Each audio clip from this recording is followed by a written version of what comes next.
Celestial Sign Check. My name is Daniel Vallis from InformedChristians.com, a website ministry devoted to discerning current events from a Christian and biblical perspective. This video is a warning of what is going on right now and that we need to be sober and vigilant at this time and also ready, but it is not a prediction. I do not know the future. I just know our attention has been called to this time, so we must be vigilant and we must watch. Now, if you've been watching our videos for a while, you know I'm always telling you to download our Exodus 2, The Bride Goes to the King's House booklet and check out our posters and our timeline and study it and do homework. Always review it. And this is for a reason, because there's a lot of information there and we need to constantly refresh our memory on it of what is in play at this time, the shadows and patterns and the celestial signs and everything that has been drawing our attention to this time. Because if we don't keep in our mind how the Lord has been drawing our attention to this time and what He has shown us and is showing us, we might get distracted with something else and go off on a wrong tangent.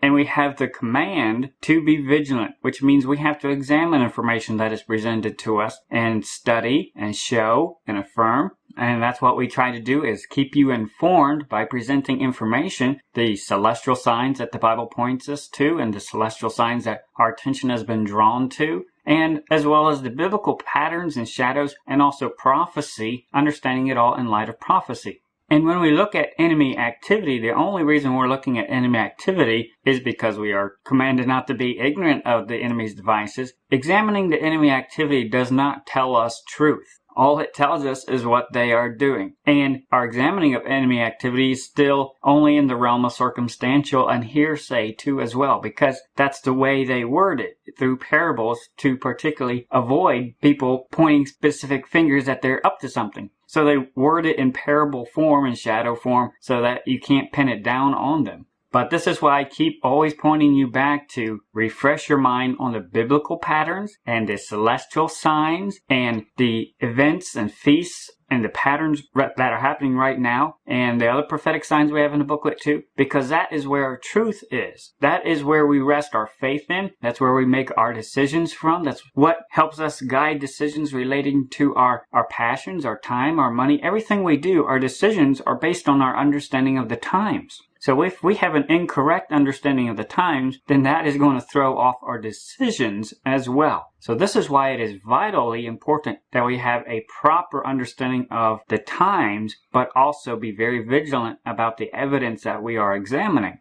Now, I've had several people comment and email me different questions wanting my thoughts on how some people are looking at June 6th in about 2 weeks. And thinking that is the time of the rapture and significant events. And they wanted my thoughts on that. And this is why you should comment every now and then, because if I see if enough people have a question about a particular subject, we try to address it just so everyone can have an informed perspective on it, because more people will probably have questions on that.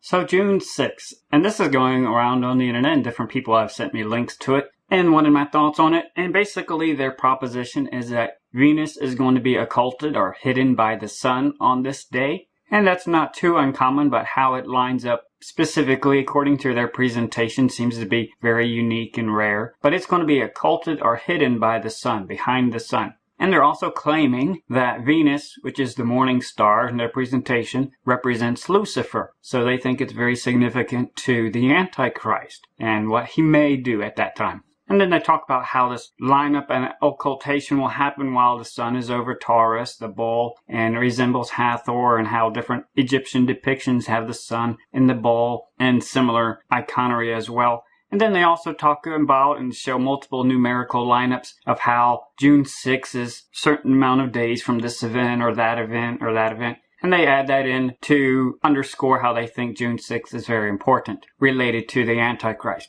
So let's examine these points one by one. Venus occulted or hidden by the sun. In other words, Venus is going to be completely behind the sun. You won't be able to see it. So our first question with any celestial sign or anything that people present as a celestial sign, our number one question should be, is this a readily visible sign? Because that's what a sign is. It's meant to be seen. And I've worked in the sign industry for several years, making all types of signage, and signs are meant to be seen. And if it's not seen, then it's not a sign. And Christ told us that there would be celestial signs, so we are looking for celestial signs. But a major component of them is that they must be visible or readily visible. And what I mean by that is some signs are seen a little bit more by those with sharper eyes than others, and some are better seen with just a regular pair of binoculars too as well. But it should not be hard to see and notice them. So is this Venus occulted, hidden by the sun, is this a readily visible sign, yes or no? If it was, we'd be able to say, yes, this is a notable event and we can see it, it should get the world's attention. Then maybe we should consider that this has some importance at this time. But it is not a readily visible sign. It's going to be behind the sun. There's no way you can see it. It's impossible to see. Even NASA or the telescope clubs down here on Earth, nobody will be able to see it. In fact, the different astronomy clubs that I've seen are warning about even trying to look where it starts to go behind the sun, because you're getting your telescope really close to the sun and you shouldn't stare at the sun with a regular telescope. And this is why on certain astronomy sites I haven't even seen them list Venus being occulted on that day, because you can't see it, so why point it out? It's a non-event to them even. You can't see it, it's going to be dangerous to try to see it, but it's going to be behind the sun, so it's not visible. It's actually the most invisible sign you could pick. Harmful to even try to see. So nobody's going to notice it. And the different sites were saying that the only place you're going to even know this has happened is on astronomy software. That's the only place that you're going to know this is even happening. So it's not a readily visible sign, so then the next question comes up, well, is it a biblical celestial marker, like Revelation 12? The Revelation 12 sign, which happens on September 23rd, 2017, that's not a visible sign at all either. Nobody can see that, because that's going to be clothed with the sun, right behind the sun shining as well. Nobody's going to be able to see that. Nobody's going to be able to know it's happening. Even if you knew it was happening, you wouldn't be able to look up and point at it, except for saying that it's right up there near the sun. So the Revelation 12 sign is not a visible sign, but it is a celestial marker. And it seems to be about the only one in Scripture of a non-visible sign, but it's put as a marker to date the midpoint of the tribulation. And it uses an astronomical date of a certain event that will only happen at that date. So that way people know when that is and when prophecy is going to be fulfilled at that point, regardless of what calendar you're using or time zone or anything like that. The Bible uses that as an astronomical celestial marker for those particular events right then. So this Venus occulted or hidden by the sun, it's not a visible sign, but does the Bible mention it as a celestial marker we should be on the lookout for or aware of? If the answer was yes, then we'd be able to say it's a prophetic marker. But it's not. It's a fail. So it's not visible, and the Bible makes no mention of it. So right away, it's really getting sketchy of why we should even be paying attention to this sign, because there's no way you can even see it, let alone know it's happening. But secondly, he makes the claim that Venus, which is the morning star, should therefore represent Lucifer, and he uses this premise for his proposition about how this event is related to the Antichrist and Lucifer and Satan. But is this a true premise for his arguments? Well, going back to our Exodus 2, The Bride Goes to the King's House booklet, on the very first page, we have some very important information under the important keys and reference section down at the bottom, reminding people of the difference that Lucifer is not the morning star. He is the son of the morning, and there's a big difference. He will pass himself off as the morning star, but he is not the morning star. And so when we interpret signs in the heavens or try to look for what the signs are showing us or trying to show us about the times, we must not interpret them from a pagan perspective. Even though they may try something, but there's no conclusive evidence that would support that or why we should get our hopes up about looking at that event. No, if you're going to make an argument or proposition for something, we should always have a biblical perspective. And the Bible tells us that the morning star, which Venus has long been associated with as the morning star, that is reference to Jesus Christ. So right away, right at bat, he's starting off with an incorrect biblical premise, which will color his entire interpretation of what he's seeing and portraying here. But then secondly, Venus, the morning star. And we've talked about before recently, and even in our booklet, Venus is called the morning star, very well known for that. But it gets that name because shortly before sunrise, during certain parts of the year, it will be seen above the horizon shining brightly until the sun comes up. So that's why it's called the morning star, because it's shining very brightly in the morning. But as the year goes along, Venus is going to be getting closer and closer to the horizon to where it eventually stops being the morning star. Venus is only the morning star for certain times of the year, and this is very important. Again, in our Exodus 2 booklet, in the celestial section, we talked about this before, but Venus became the morning star around January 17th, and it's going to be the morning star till around June.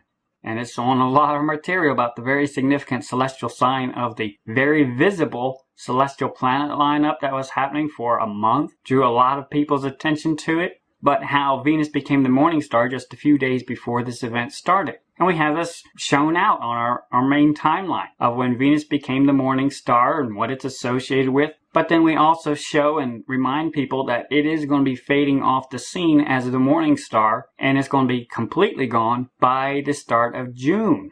And we also have this on the Celestial Warnings and Countdown handout in the Exodus 2 section as well, pointing out how it's going to be fading off right at the time of June. It's no longer going to be the morning star. And on the Earth sky, talking about Venus during the month of May, Venus, brightest planet, lost in the sunrise. From all over the world, Venus sinks closer to the glare of sunrise all month long. From the southern hemisphere, you might be able to glimpse Venus before sunrise in the early part of May. From northerly latitudes, Venus will be extremely hard to catch this month. Venus will pass directly behind the Sun on June 6, 2016, as it transitions from the morning to the evening sky. So for several months, Venus was the morning star above the horizon before the sun rose every day, but every day it'd get closer and closer to the horizon and the sunrise. And at the beginning of May is when it's pretty much getting hard to see. It was still above the horizon, but the sun is getting closer and closer now with the sun's glare and the light. It's hard to see, even though technically during the month of May, it's still the morning star, technically, because it's not completely behind the sun. But on June 6th is when it's going to be completely astronomically behind the sun. And it's definitely no longer going to be the morning star on June 6th. And it's going to be 2 days behind the sun. So really about June 5th is when it's going to cease being the morning star astronomically, completely, technically, officially. So right now, at the time where we are right now in May, Venus is still technically the morning star. But it is almost technically not, and will definitely no longer be the morning star by the time it starts going behind the sun. So then we can definitely say, even from an astronomical perspective, and technically, Venus will no longer be the morning star by the time it is occulted behind the sun. So there is not that meaning as well. That association by that point will definitely technically be out of date. And even right now, it's getting pretty sketchy to say that as well. So not only is it not visible, it's no longer the morning star by that point, and an incorrect interpretation and application. But then their statement that it happens while the sun is over the Taurus, that's irrelevant at this point because it's not even visible. It's out of date. The application is completely wrong. There's no reason to consider that as important. And then they also show multiple numerical lineups with various events, trying to point out how this day may be of significance. And I've stated this several times before, that numerical lineups are showing how a certain thing is X number of days away from another date or whatever. That will always be inadmissible in court as evidence. It does not support any arguments because it is not evidence for something. It is speculation, and it may have some interesting connections, but it will not add any weight to a particular proposition. The only time that would be admissible in court would be if you had a witness who can affirm and verify that those events and lineups were done deliberately to coincide with that event. You have to have a witness who can vouch for the authenticity of the lineup. But if you don't have that, then it will always be inadmissible as evidence, and we should not rest our decisions or our faith or anything on numerical lineups.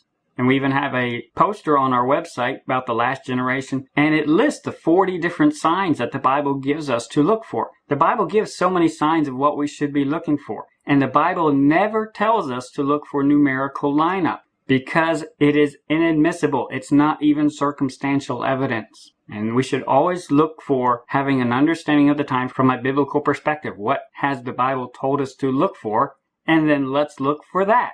And so that's what we've been doing. And even with the last generation, we have that in the booklet too as well, of how our attention has been drawn to this time. And then even at this time where we are now, we see additional highly visible celestial signs, one right after another.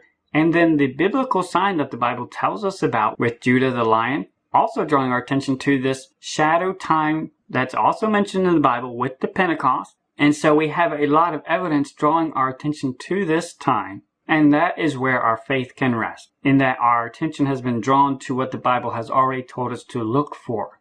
And right now we find ourselves between the different options for Pentecost. And like we talked about before, since the first fruit wave offering, since there is no priest at this time who would officiate it and officially declare it, and since Pentecost is pegged to that event, we have no official, biblically official Pentecost and haven't had one for a while.